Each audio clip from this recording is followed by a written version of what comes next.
ناظرین گرامی، منبر و محراب فاؤنڈیشن انڈیا کے زیر اہتمام قائم کردار فاؤنڈیشن کے اسٹوڈیو کا افتتاح ایک تاریخی اور بامقصد علمی و فکری تقریب کی صورت میں عمل میں آیا۔ یہ موقع محض ایک ادارے کے آغاز کا نہیں بلکہ ایک ایسی تحریک احیا کا تھا جو سماج میں اخلاق، عمل اور کردار کی بالادستی کو شعار بنانا چاہتی ہے۔ تقریب کی صدارت صفا بیت المال کے صدر اور منبر و محراب فاؤنڈیشن انڈیا کے بانی و محرک حضرت مولانا غیاث احمد رشادی دامت برکاتہم العالیہ نے فرمائی۔ پروگرام کے آغاز میں کردار فاؤنڈیشن کے چیئرمین جناب نوشاد انصاری صاحب انٹرویو کے درمیان نے بات کرتے ہوئے کہا کہ آج کے دور میں جب اخلاقی زوال اور سماجی بے سمتی نے امت کے نوجوانوں کو الجھا دیا ہے، ایسے وقت میں کردار فاؤنڈیشن کا قیام یقیناً ایک امید کی کرن ہے۔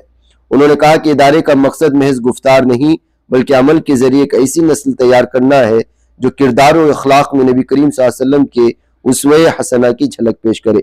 فاؤنڈر ممبر جناب یونس سعید صاحب نے اپنے تاثرات میں کہا، میڈیا اور سوشل پلیٹ فارمز کے اس دور میں ضرورت اس بات کی ہے کہ ہم اپنی فکری سمت درست کریں اور نوجوانوں کو ایسا پلیٹ فارم فراہم کریں جہاں وہ اخلاق، شرافت، علم اور انسانیت کے ساتھ اپنی پہچان بنائیں۔ انہوں نے کہا کہ کردار فاؤنڈیشن محض ایک نام نہیں بلکہ ایک پیغام ہے، عملی دیانت، فکری استقامت اور انسانی ہمدردی کا پیغام۔ حضرت مولانا غیاث احمد رشادی صاحب دامت برکاتہم العالیہ نے کردار فاؤنڈیشن کی اسٹوڈیو کی افتتاحی تقریب سے اپنے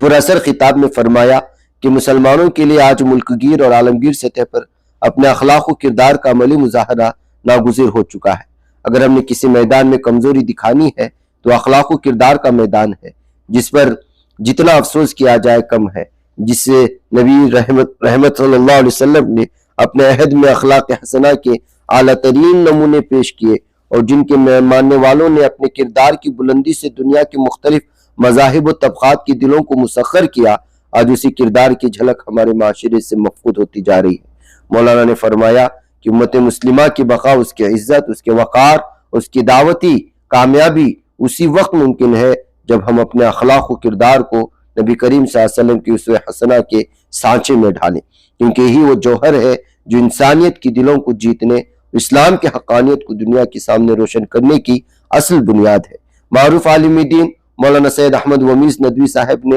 اپنے خیالات کا اظہار کرتے ہوئے فرمایا کہ کردار کا استحکام دراصل ایمان کی مضبوطی کی علامت ہے۔ انہوں نے کہا کہ جس معاشرے میں کردار کمزور پڑ جائے وہاں علم بے اثر، دولت بے مقصد اور قوت بے سمت ہو جاتی ہے۔ کردار فاؤنڈیشن کا قیام اسی احساس ضیاء کا تدارک ہے۔ اس موقع پر صفا بیت المال کے معروف اینکر جناب عمران حسین امامی نے کردار فاؤنڈیشن کی ٹیم کے ساتھ خصوصی گفتگو کی، جس میں ادارے کی ویژن، تربیتی منصوبوں اور سماجی کردار پر تفصیلی روشنی ڈالی گئی۔ پروگرام کے اختتام پر تمام مہمانان گرامی نے اس بات پر اتفاق کیا کہ کردار کی تعمیر، اخلاق کی مضبوطی، سچائی اور امانت کے فروغ کے بغیر کوئی قوم عزت و وقار حاصل نہیں کر سکتی۔ دعا و امید کے ساتھ افتتاحی تقریب اختتام پذیر ہوئی کہ کردار فاؤنڈیشن آنے والے دنوں میں ملک و ملت کے لیے روشنی، رہنمائی اور اخلاقی بیداری کا مؤثر ذریعہ ثابت ہوگا۔